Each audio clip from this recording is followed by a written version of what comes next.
Hello, everybody, and welcome to the Spoiler Warning Podcast. This is review number 637 with our review of Evil Eye. I'm Christopher Schnese. And I'm Stephen Miller. And if you're joining us for the first time, the Spoiler Warning Podcast is a weekly film review program. Each week on the show, we're going to dive in, debate, discuss, and argue over the latest films coming to a streaming platform near you. This week, we are diving back in to talk about I don't know the order of them, but this is our third review from the first four Welcome to the Blumhouse films that were released on Amazon Prime. And we're finally getting around to those second two films. We did, for the record, it's my fault. We did watch these 2 weeks ago, and I just didn't have time to review either of the weekends. So we've been putting it off, but we're finally here. We're ready to talk about it. Yeah, well, the evil ear came after us, and we had to get together and be like, nope, we got to do this before the evil ear gets us. Yeah, it's not the evil we that did it. It's just the evil eye. Chris would have been able to record it anytime. But yeah, I mean, any thoughts so far on our journey through the Blumhouse films? I know you've talked about your happiness that you haven't been scared by any of these so far. So any other thoughts besides that? I have a kind of love-hate relationship with anthology series, I think, in that it is cool that there is a lot of content, but it does make it feel like it waters down the experience a little bit. Like frankly, when I was rescheduling these reviews, it's partly because these Blumhouse movies don't feel like real movies to me. It feels more like another thing I'm also talking about. And yeah. I don't think it's because their quality is that different from a lot of like direct to VOD type things. It's just because it's presented as, hey, here are these 4 movies to watch. And for some reason that makes me approach them differently. I approach them more like, oh, this is another entry in this anthology show that I'm watching. And I don't know, I can't put my finger on it, but that's the sense I get with this series, is that it's like, I can't imagine like theatrical releases with trailers and stuff for these movies. They feel more like a package deal, and I don't really know how to account for that. Yeah, I mean, I think we'll get into that, your last statement there, a lot when we talk about this film, because it existing within the package requires certain things about, like, I'm sure it wasn't like somebody wrote this film and then be like, well, you know what we could do? We could throw it into the Blumhouse and then change the ending. Like, I'm sure this film was always this film, but when you're watching it within the group, it kind of colors your view of it a little bit. And I'll say more about that a little bit later in this in this episode. Sure. Cool. Well, let's go ahead and get started. We are going to play a trailer for Evil Eye, and then we're going to come back and give you a review. Hey. Hey. Have we met? Wow, use that line a lot? I'm Sunita. Pallavi. Beautiful name. Thank you. Emma. I've met someone. Balu, this is such good news. I've been praying for a good man for you. Can you give me his date of birth? You're not checking our horoscopes. Talk to your daughter. Astrology is unscientific nonsense. Are you wearing a bracelet? Yes. Good. It will protect you, darling. If you're not careful, bad things could happen. So, tell me about your last relationship. She wasn't who I thought she was. What does that mean? She tried to kill herself. I'm sorry. I didn't mean It's to. okay. He's rich, cute, and good babies. No wonder we've hardly seen you this last month.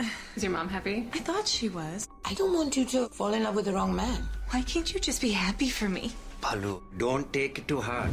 Your mother was in a very bad relationship. How bad? He was dangerous. She never really recovered. I don't think he ever went away. He is Sandeep. Sandeep is him. I just have to warn her. Can we please go to a doctor? Leave before it's too late. You sound like you believe what you're saying. Let us help you. For your own good. She's cursed. I have to save her. This is madness. I pray that my daughter be spared.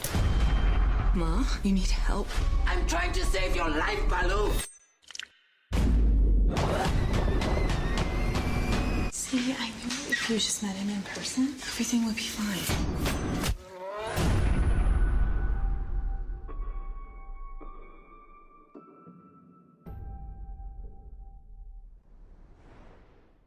All right, so that was the trailer for Evil Eye. It is the story of a young woman who is, just going about her life, but her mother, who is back in India, is sort of very, very concerned with her well-being and her going out and finding a suitable man to sort of settle down with.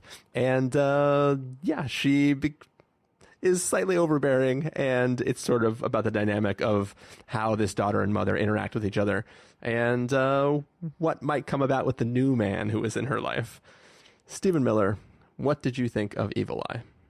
I think this is both a perfect and not great example of what the Blumhouse model does, and in particular what this Welcome to the Blumhouse series is doing, which is the good part. It's telling very specific stories, right? They try to tap into real experiences and then turn them into psychological horror. So in the last few movies we watched, there's the experience of going through abuse and how that might change someone, and the desire for families to want to rectify that situation. Or there's the more canonical examples, the non-anthology versions like Invisible Man or Get Out or something, right? They're taking real things and then being let's ratchet this up into psychological horror territory. And in this case, it's talking about a specific anxiety, which I haven't experienced, but I've, been friends with and worked with enough people to know it is a real thing, of people who come from families with very traditional views on marriage, in this case, people from India. The weight that puts on them of having to make their parents happy versus wanting to have their own freedom. Yeah. And this movie is clearly about okay, great, let's take that idea and let's turn it into something psychological. And in that sense, I think it's cool. When I realized what this movie was doing early on, I was oh yeah, I like this. This is cool. This is Invisible Man, but with characters from India instead. It's going to have a different spin on it because it's talking about a different anxiety. This is a Visible Man. Yeah.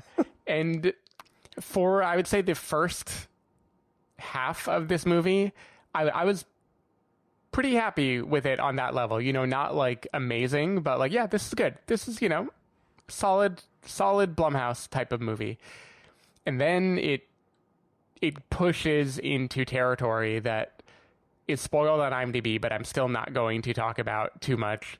And it just kind of completely lost me there. I feel it went full into we are going to tell a horror movie, and the low budget nature of Blumhouse Productions works great when you are telling a human story.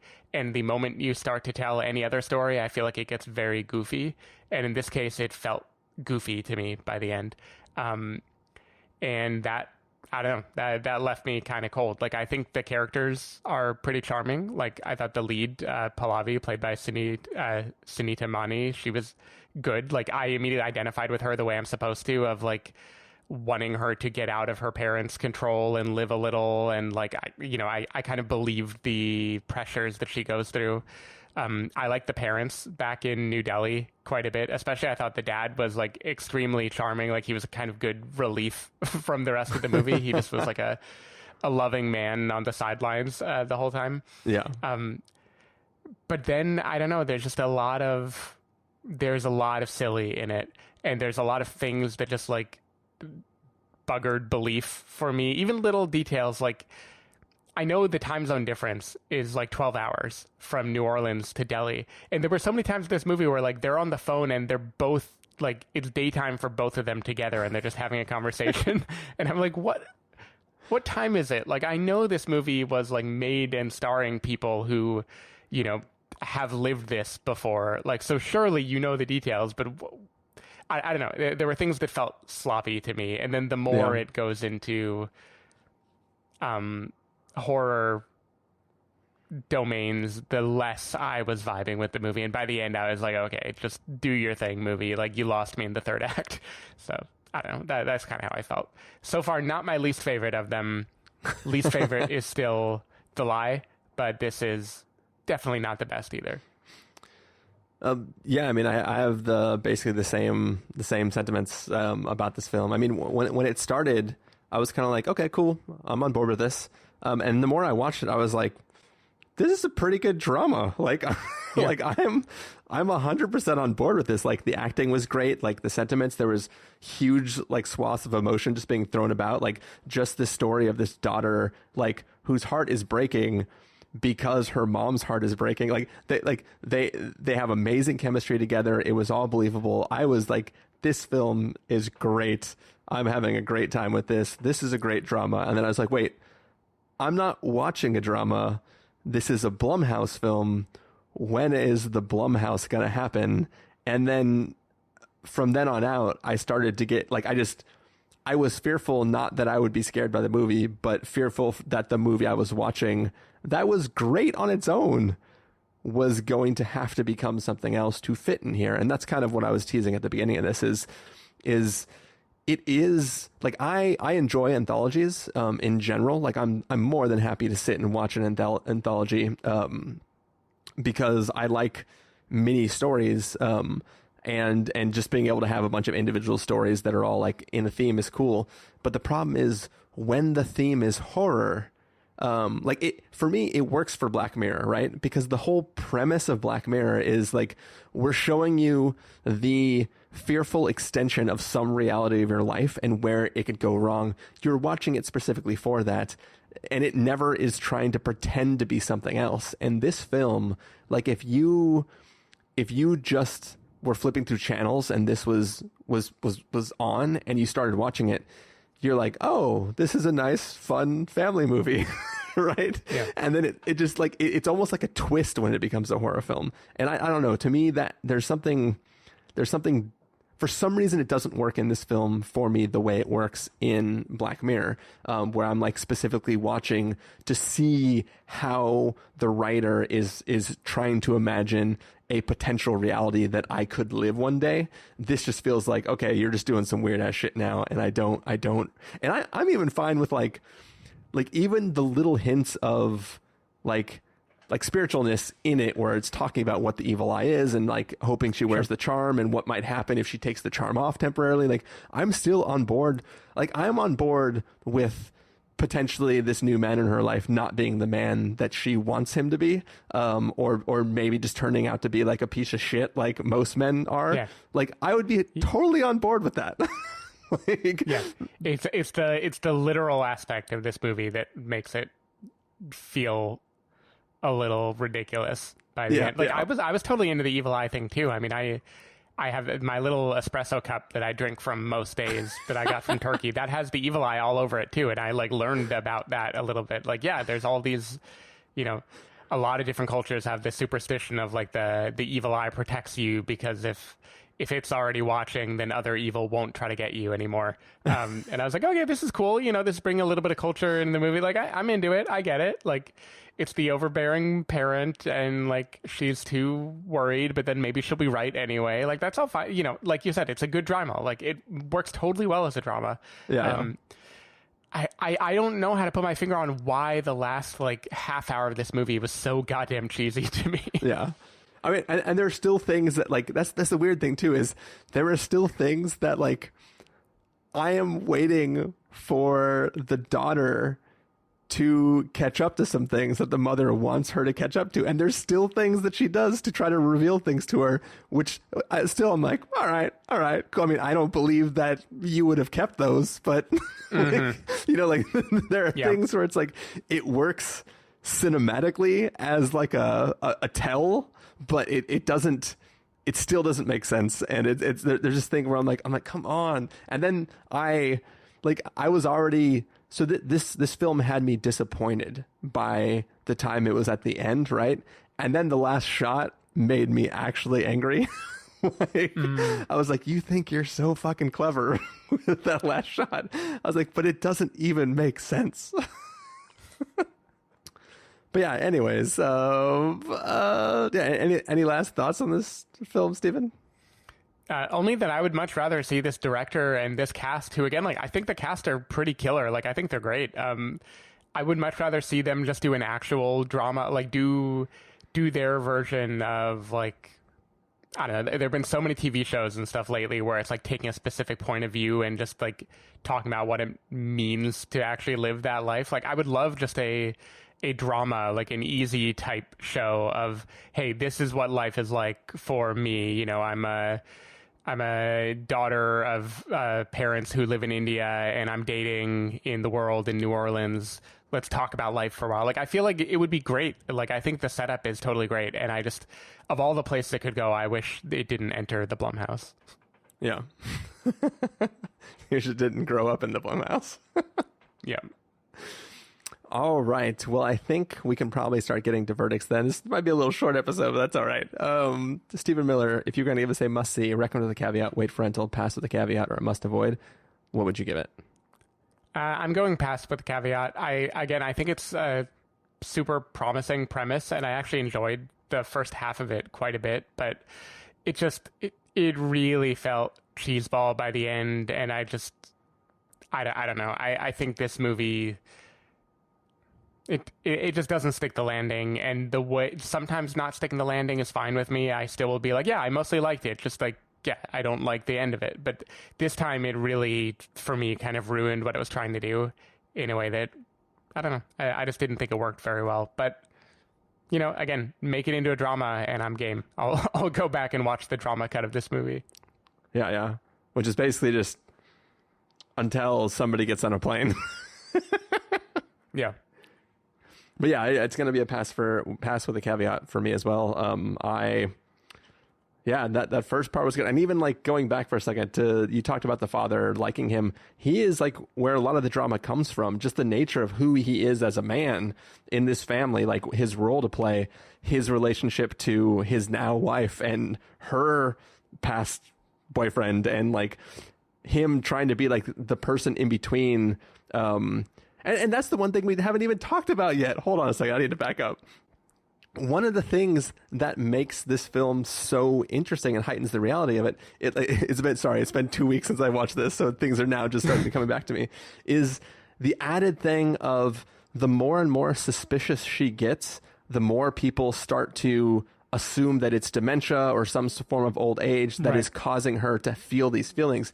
I thought that was a fantastic way to deal with like this, because you already have this inherent, like, I really care about my daughter, but then the mother herself is in the state of like, she knows that she's getting older, and she's like, if I'm not going to be here or be able to help as much in the near future, I want my daughter to be married, and I can rest easily knowing that I'm potentially fading, knowing that she's safe and protected. So it's like there's this extra dynamic of it's not just this really close relationship between a mother and daughter and about disapproval. It's also about the state of the mother who's aging and like where she is. Like I just thought that was there was such a nice dynamic that it brought all of that together. That's why the drama was so good, because it was like, oh shit, this is heavy. Like, this isn't just like, Mom, stay off me, I want to date whoever I want to. It's like, yeah, and like, you make me realize I was also focusing very much on just the experience of the younger person, of like the pressures from parents, but this is also about the paradox of like being a parent, where like you want your kid to flourish, you know they aren't going to perfectly follow in your footsteps. Like, there's even a line that someone said in the movie of like, look, you're young, you're an American, we know we didn't raise a nun, you know, like they're trying to be like, hey, we get it. But then this is like, what if that fear you have is real, and your desire to not be overbearing is like coming in conflict with the fact that you do know what is right. And I don't know, I think it is very clever in the way that it lays that out. Yeah. So there you go. Some more positive things to talk about this film as we come to a close. But yeah, anyways, it's still a film that, because of where it's going and because of where it exists, it's hard for me to bump up. But there are some great things in the beginning of this film, so you know, there it is. Have at that. Yep. But yeah, that's going to bring us to the end of our review of Evil Eye. Stephen Miller, if people want to find you throughout the week, where can they do that? People can find me at twitter.com/sdavidmiller or sdavidmiller.com. People can find me at ChristopherInRealLife.com or Twitter.com/ChristopherIRL. You can find the podcast over at thespoilerwarning.com, where you can get a bunch of the back episodes of the show. If you want to subscribe to the show, you can do so in Overcast, Stitcher, Apple Podcasts, or wherever podcasts are found. If you want to know when the episodes go live, you can follow us at Twitter.com/SpoilerWarning, Facebook.com/TheSpoilerWarning, or Instagram.com/TheSpoilerWarning. If you want to get a hold of us directly, you can send an email to fans@thespoilerwarning.com, or you can use the contact form on our site. Music for this episode will come from the soundtrack to Evil Eye, or maybe just the credit music, but hopefully you are enjoying that as it plays right now. We are going to take off, and we have one more Blumhouse film to talk to you about, and we're going to go record a review of Nocturne. Bye.